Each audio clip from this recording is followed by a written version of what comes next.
Olá pessoal, sejam bem-vindos a mais um vídeo. Eu espero que todos estejam muito bem neste lindíssimo dia. E claro, se você me acompanha há pouco tempo, você pode estar pensando: uai, pera, o Armando errou alguma coisa aqui, por que ele está gravando esse tipo de vídeo? Queridos, basicamente, eu diria que isto aqui que eu estou fazendo neste momento é mais que desejo, é paixão. É quase uma música sertaneja que eu acabei de dizer, se já não for, né? Mas, em suma, eu pretendo compartilhar aqui no YouTube, né, de forma pública, as minhas elucubrações, os meus pensamentos sobre determinados temas que guardam relação com o meu curso, né, que é Direito. E o tema escolhido de hoje é, para alguns, dos mais chatos de todos. Estarei comentando, né, sobre as empresas estatais, que são compostas pelas sociedades de economia mista, né? Aqui eu coloquei como SEM, preguiça de digitar, não é nem escrever, né?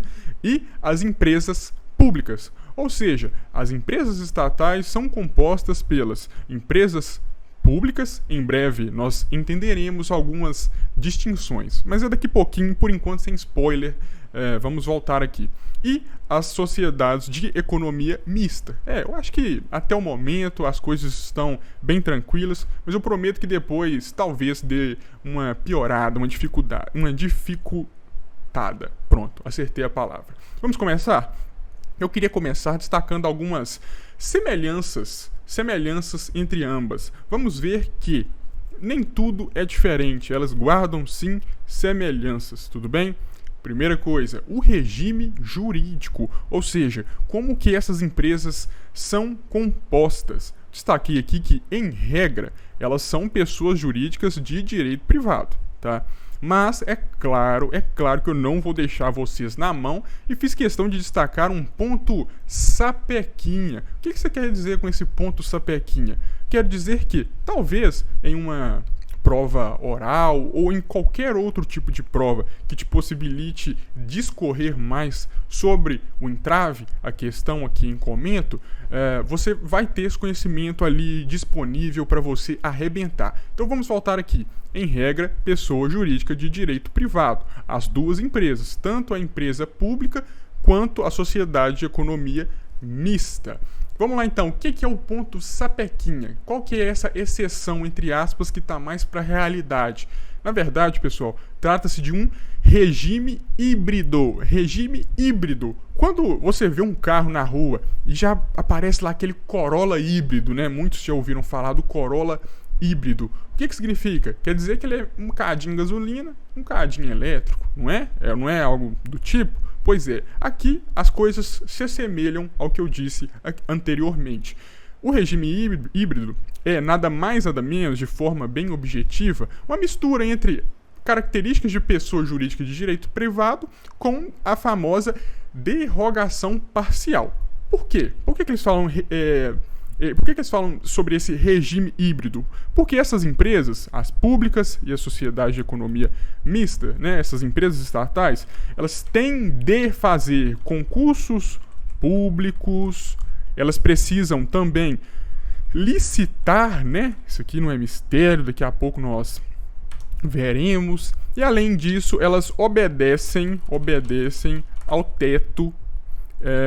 Vou colocar ao teto do STF. Mas aí que tá. Vocês entenderam aqui? Então vamos lá. Regime híbrido, por quê? É metade. Tem características de pessoa jurídica de direito privado com a famosa derrogação parcial. Tá. Quais são os motivos? Estes aqui, além de outros que eu não citei aqui por achar meio desnecessário para esse vídeo que tem o objetivo de ser mais raso.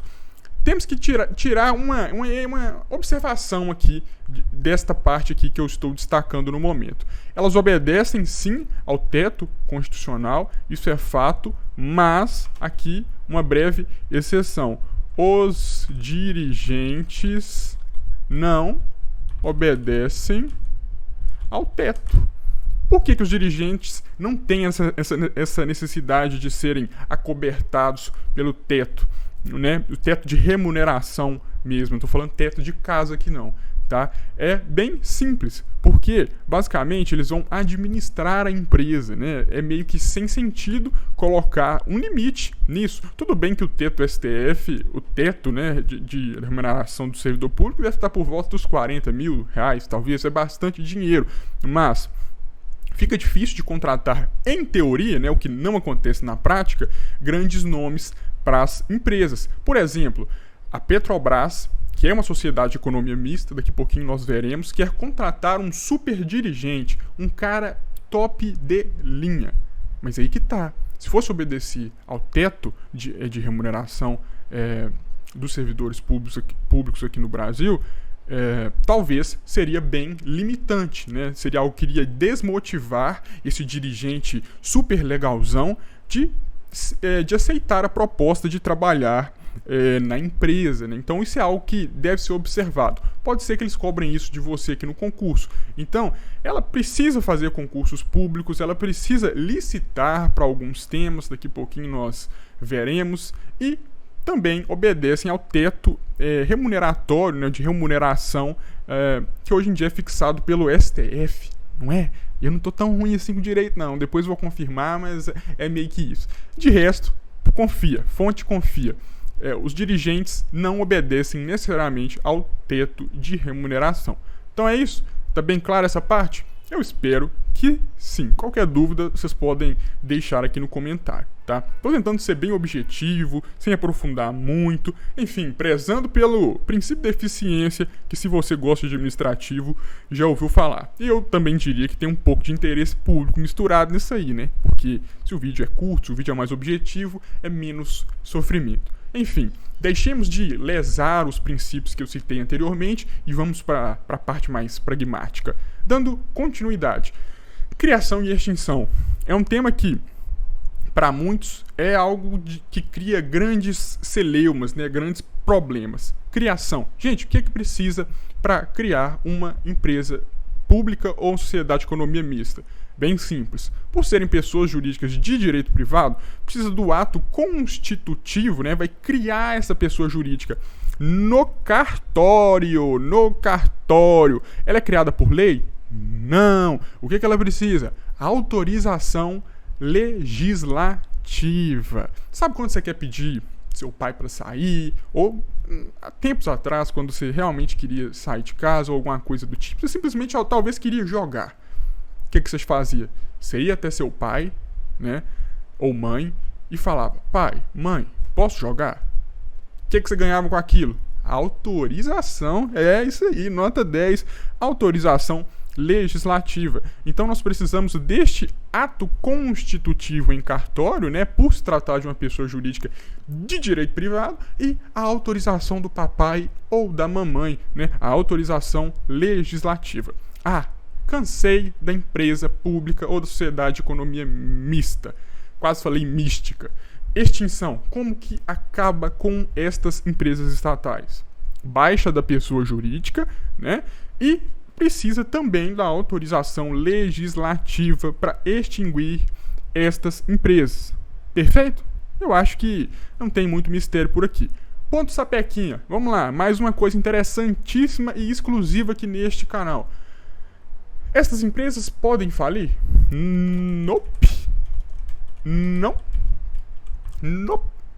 Pois é, não podem falir, tá? Em última instância, se elas chegarem a um ponto de extrema gravidade econômica, né, financeira, vem o papai e a mamãe, governo, e fortalecem a firma. Já ouviu falar, não já? Fortaleceu a firma. Pois é, o que acontece? As empresas estatais, em princípio, até o momento, não podem falir, de acordo com pesquisas extensas. E aí? As empresas estatais integram a API? Opa, pera aí, API, agora você confundiu tudo, meu Deus do céu, falou japonês. API, Administração Pública Indireta. Ou seja, é diferente da direta, não é? Senão o nome seria Administração Pública Direta e não Indireta. Enfim, integram ou não integram a Administração Pública Indireta? Sim, integram. Elas fazem parte da Administração Pública Indireta. E, além disso, elas estão vinculadas ao órgão, vinculadas pela lei àquele que como eu posso dizer, que criou, né? Estão vinculadas à administração pública direta que a criou. Ou seja, peraí, que aqui vai confundir vocês. Estão vinculadas à administração pública direta que a criou. Ou seja, existe sim este vínculo entre a empresa estatal e a administração pública direta que a criou, seja o Estado, né, ou seja a União. Tudo bem? É isso. Administração pública direta faz esse controle finalístico, ou melhor, a administração pública direta que foi responsável pela criação dessa empresa estatal fica responsável por realizar esse controle finalístico desta empresa criada. Tudo bem? Vamos lá então? Vamos para o próximo? O que estas empresas podem fazer e quais são as consequências? Tá, ponto interessante.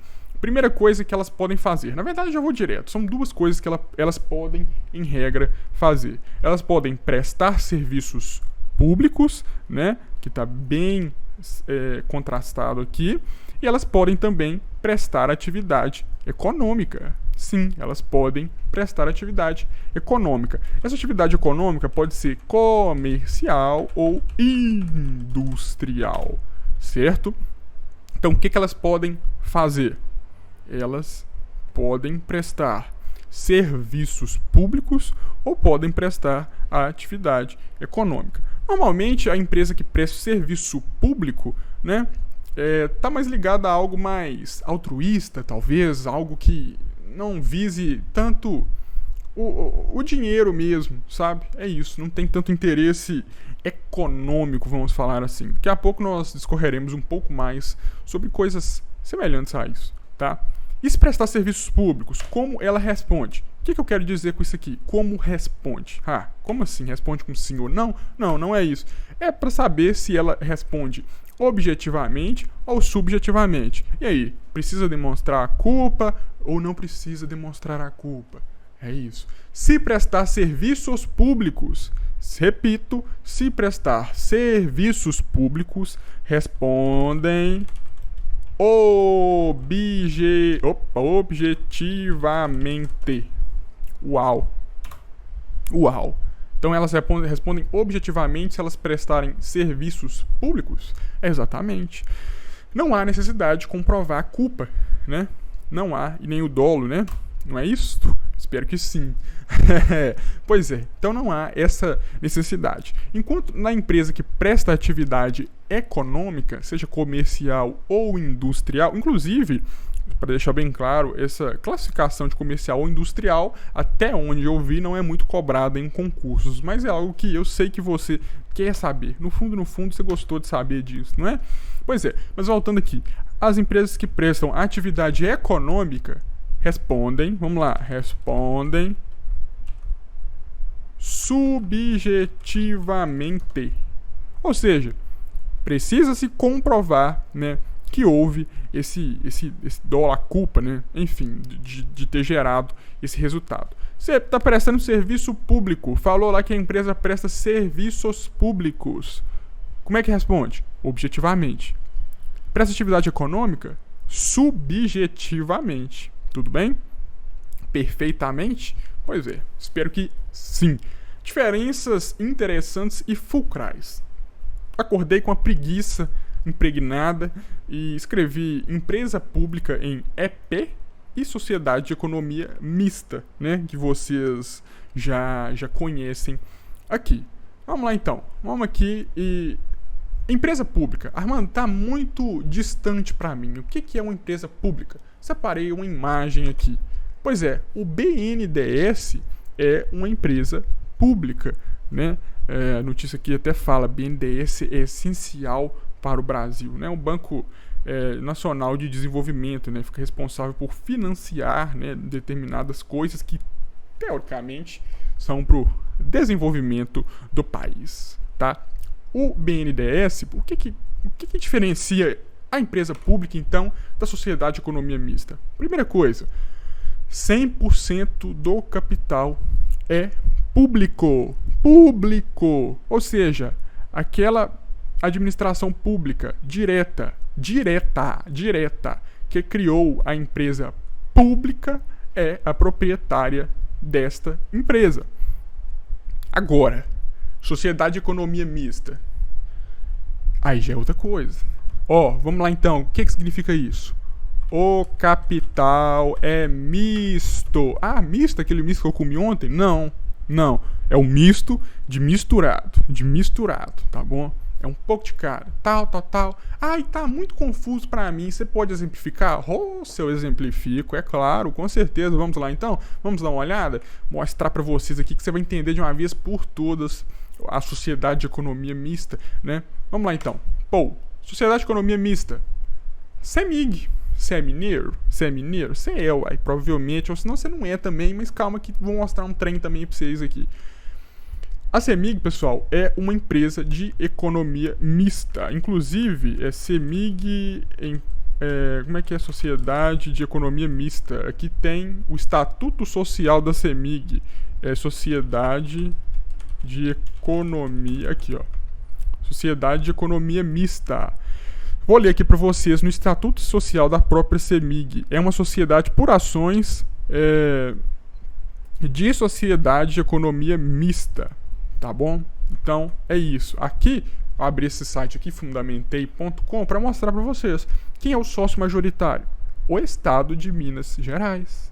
Não é interessante? Aqui o BNDES tem participação, né? Exatamente para fomentar, as empresas aqui do país. Mas, enfim, o Estado de Minas Gerais é o sócio majoritário, né? Ele tem participação. E de resto, FIA Dinâmica Energia.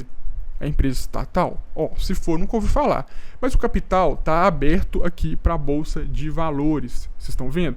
A CEMIG tem, sim, participação do Estado de Minas Gerais, né, que foi a administração pública direta, que representa a administração pública direta, criadora desta empresa, né, e a participação de outros investidores. Tudo bem? Fechadão, pois é. Espero que tenha ficado bem claro. Outra empresa, famosíssima, desta vez no âmbito da União. Petrobras. A famigerada Petrobras. Quem que é o sócio majoritário?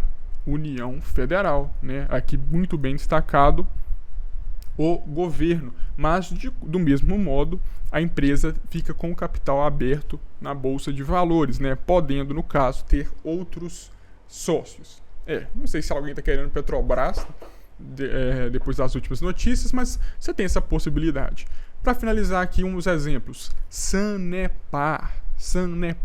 Você é do Sul? Bate! Então, provavelmente você conhece a Sanepar. É uma empresa que, por sinal, eu gosto bastante, tá? Enfim, quem que é o sócio majoritário? Estado do Paraná. 60% das ações ordinárias, né? Aqui eles falam ON, né? Tem a ON e a PN, que são as preferenciais, mas não vem ao caso. 60% das ações ordinárias pertencem ao Estado do Paraná. Então é isso. Ou seja, a empresa pública, como eu citei como exemplo, na verdade, a título de exemplo, o BNDES tem o capital 100% público, né? No caso, ali, a União é a proprietária, né? 100% do capital social pertence à União. Na sociedade de economia mista, o capital segue o nome. Sociedade de economia mista. Por que o nome do misto é misto? Vamos lá, você vai comer aquele misto. Tem aquela fatia de queijo e de presunto. Pois é, tá uma mistura ali dentro. Não faz bastante sentido? Então é isso. O capital da empresa é misto. Misto. Lembra do misto que você come frequentemente, que eu sei. Aqui, importantíssimo, tá? Isso aqui não cai, não. Despenca. Eu tinha um professor da autoescola que ele sempre falava assim: isso aqui não cai, não, despenca. Pois é, aqui despenca também, gente. Admite qualquer forma societária. Forma societária? Não sei se você já chegou a estudar empresarial, mas eu também não. Mas de qualquer modo, sociedade limitada, sociedade anônima e não sei mais o que. enfim, né? São diversos tipos, né? São diversas formas societárias existentes. E a empresa pública aceita qualquer forma societária. As sociedades de economia mista aceitam somente eu vou digitar, sociedade anônima. Pois é.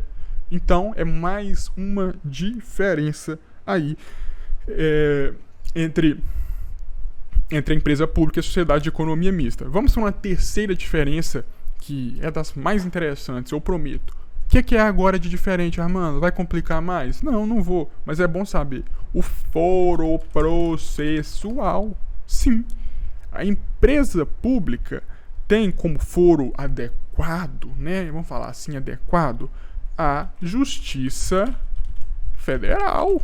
Uau, não é? Interessante, não é isso aqui? Pois é, cabe à Justiça Federal julgar as ações que, enfim, que atinjam de algum modo as empresas públicas. A sociedade de economia mista, por outro lado, tem como foro processual, entre muitas aspas, adequado, vamos lá, foro processual igual Justiça Estadual.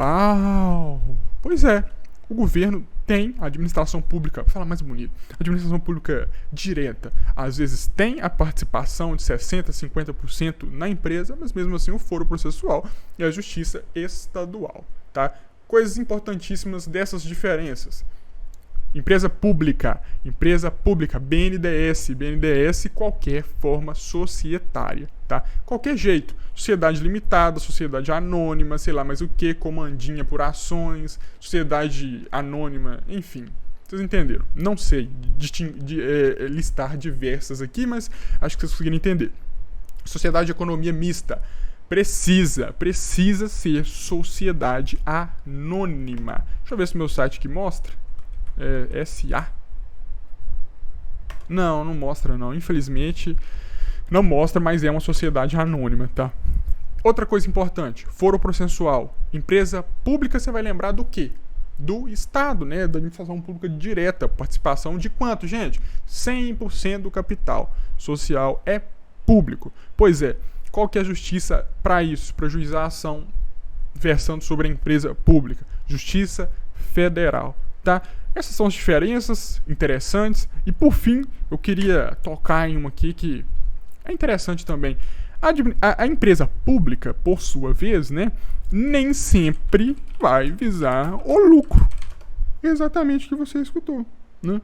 Exatamente o que você escutou.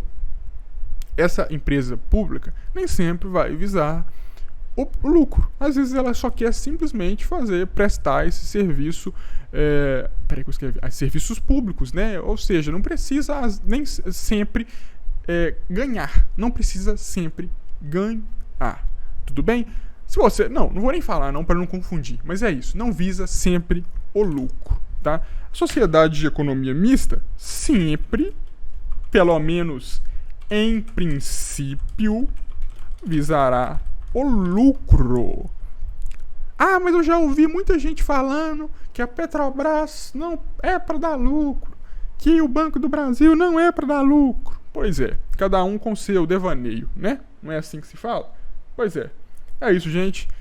Eu acho que eu consegui tocar sobre alguns pontos que eu julgo interessantes, tá? Eu espero que vocês tenham gostado deste vídeo. Comentem se vocês tiverem gostado. E até a próxima.